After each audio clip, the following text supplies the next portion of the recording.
I want to take a look at a relatively simple modification for a stock Galaxy's Edge lightsaber blade that addresses a problem that I've seen brought up quite a lot, which is that the yellow of a Galaxy's Edge lightsaber blade isn't yellow enough, that it's too green.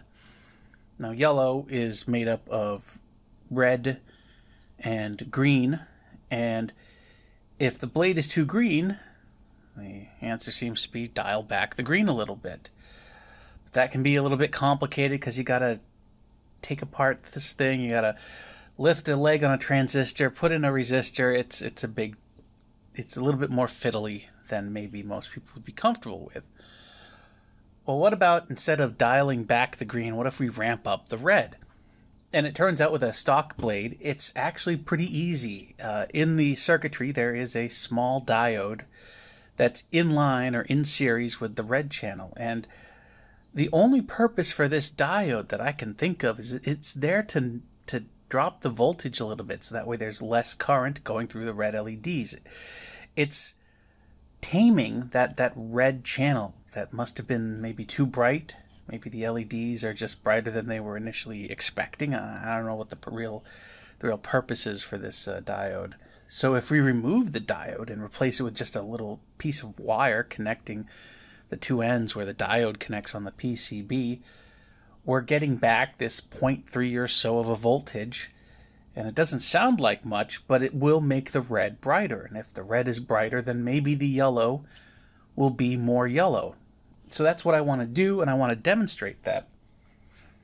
The problem is that in demonstrating it, I have to show you what it looks like in my camera. And it's not going to accurately represent the color that I see in person. So what I'm going to do is I'm going to apply that mod to this blade, and then I will have a second lightsaber next to it that has an unmodified blade. And while the color might not be represented correctly in camera, I'm hoping the difference between the two blades will be represented in the camera, and maybe that'll give you an idea of just how much more yellow the yellow becomes with this mod.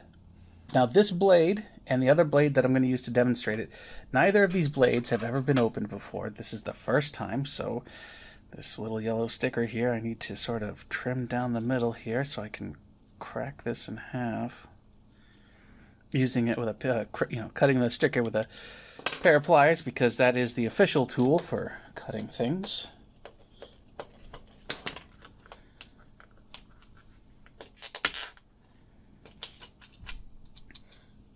Here we are inside the blade.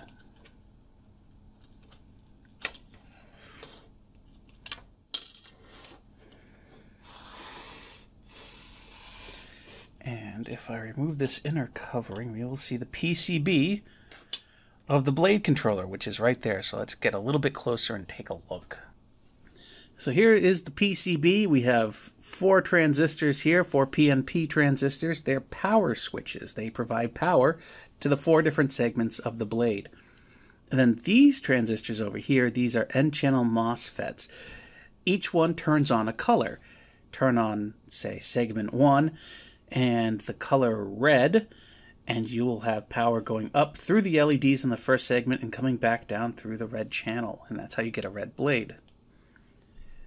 Now, for green and blue, you have blue, and it comes through this connector here to this transistor.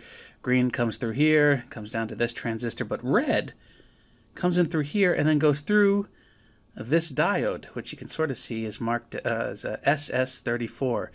It's a Schottky diode, which just means that it has a slightly lower forward voltage than a regular diode. Not that that matters much. What does matter is how much voltage it's knocking off of the power that's coming through the red channel here. So we're losing about 0.3 volts across this diode. So if I remove that and replace it with a little piece of wire, the blade should be much more red. So when we ignite as yellow, it'll be more yellow, maybe even almost orangey-ish. So let's begin. So the first thing I'm going to do is I'm going to flood either side of that diode, the pads, with a bunch of solder. It's going to make things a lot easier for me later on.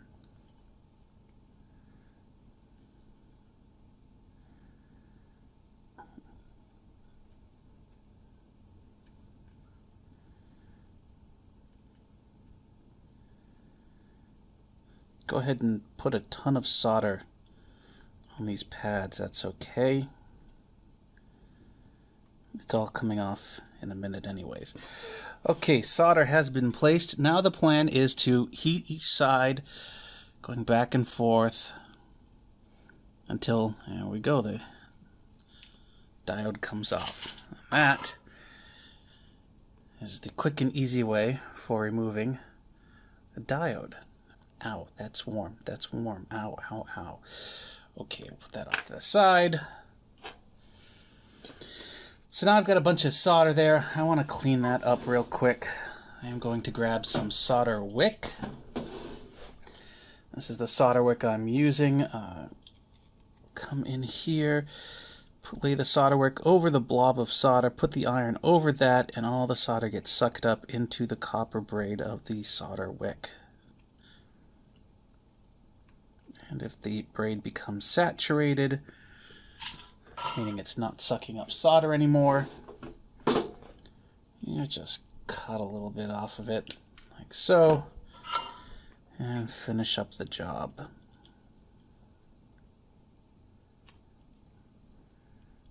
And the reason I'm trying to get these pads clean is because these boards are assembled with lead-free solder, and you really, all I have is leaded solder, and you don't really want to mix lead-free and leaded solder. It can create brittle joints. Not that it's necessarily going to be an issue in this application, but it could be, so it's just better to clean up all the excess solder and then put fresh solder on there.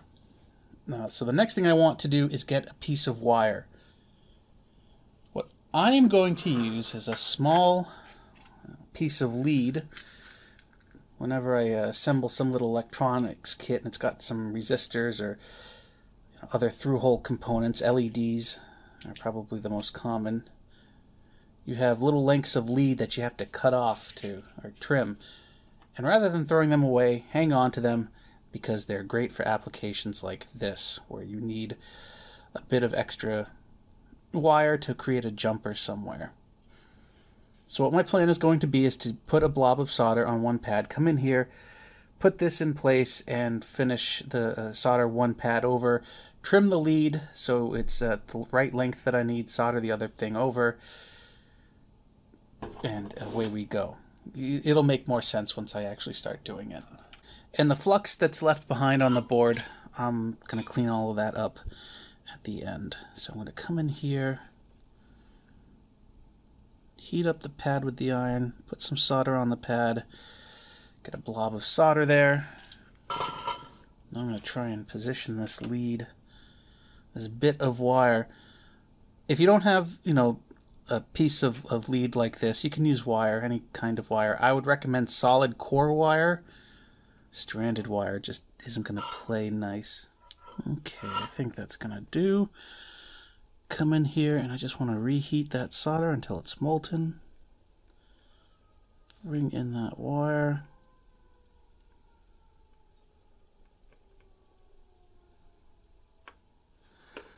Okay, good. I'm going to trim the excess. Good. Now dump a bunch of solder on the second pad.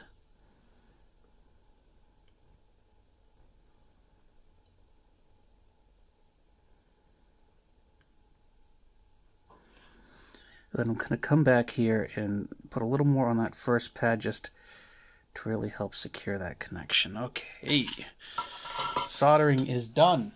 Now you could clean up the flux. I'm actually not going to clean up the flux. I'm going to leave the flux there because I just want to demo this. I plan on putting that diode back when I'm done with this mod.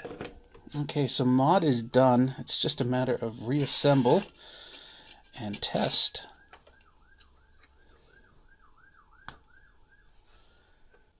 Modified blade, unmodified blade. And all I've done is got rid of that one diode. Here we go.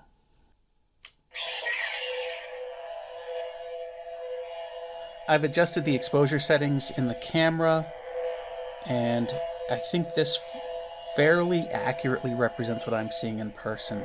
The top blade, the modified blade, is definitely orange-ish.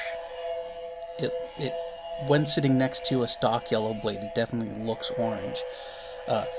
Maybe it's not the full warm orange you think of when you think of the color orange, but to me it's more orange than yellow.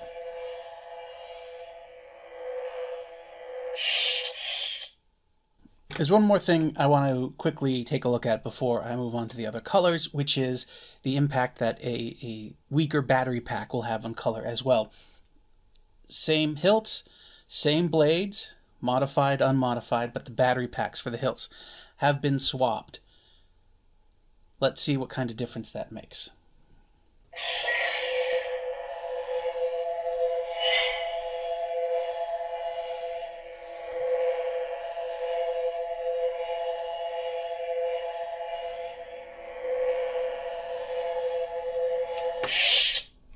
The color difference when I swap the battery packs is not as noticeable as it was before.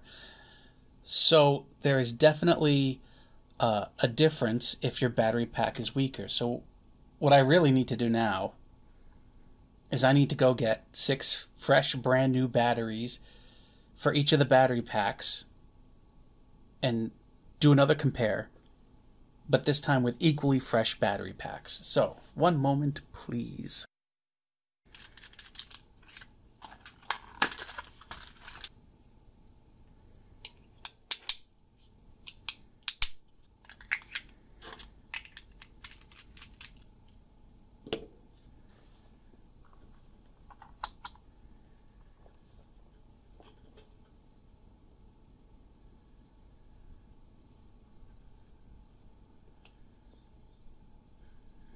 There we go. Both battery packs are registering at about 4.8 volts. Fresh, brand new, never before used alkaline batteries in each. Let's put those back into the hilts and see if that makes a difference, which it will. Modified blade, unmodified blade. The colors are much closer when we have a equal power battery pack in them. It also shows you that, if you're using something like alkaline batteries, as they start to weaken, your blade might start to turn a little bit more orange. And maybe that's not a bad idea, because now you know when your blade starts to look a little orange, it's time to change the batteries.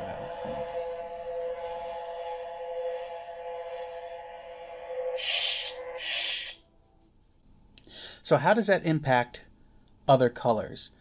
Let me put a white crystal into each of these hilts and do this again. To me, the top blade, the modified blade, it looks like a cream or maybe a peach-ish color, not so much pink. It's almost like a half-hearted white color.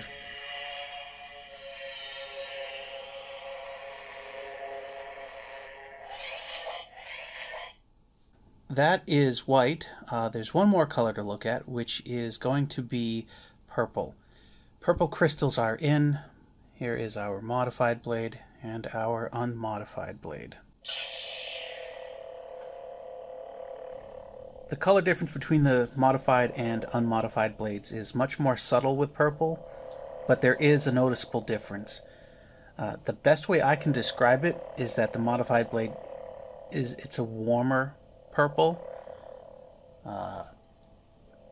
If you were to look at an unmodified purple, and I might call it like a hot purple, it's almost a hot pink to my eyes, a stock purple blade. And then the modified blade's warmer blade. It's just purple or just pink. You get the idea. Hopefully you get the idea.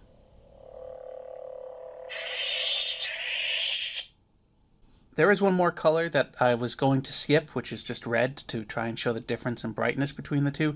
The difference in brightness is so subtle that I don't think it's worth doing the comparison. But somebody's going to say something if I don't do it. So, to me, they're almost identical. There's really no difference.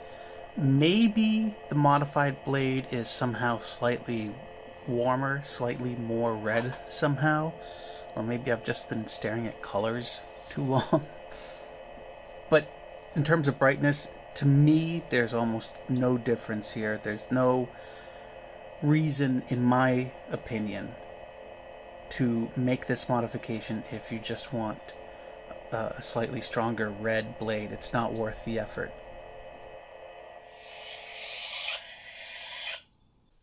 So those are the results of this modification.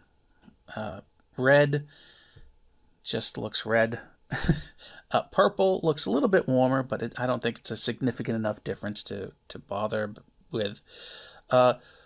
Yellow, I think for some people it will look more yellow. To me, it's almost orange at that point, and I kind of prefer the stock yellow. And as for white, the effects on the white color is probably, to me, the biggest drawback to this mod. It turns a white blade into more of a peach. So I hope you found that useful. I think it's not too difficult of a mod to perform. If you have a little bit of experience with a soldering iron, I think you'll be able to do this mod yourself. Just, go slow, have a little patience, take your time. You will be able to apply that mod yourself. And if you do, please tell me about it in the comments. If not, just so I know that it's working for other people. I think others seeing your experience will help sort of inform their own decisions as to whether or not they want to make or have made or have performed this modification to their blade. Good luck. Have fun.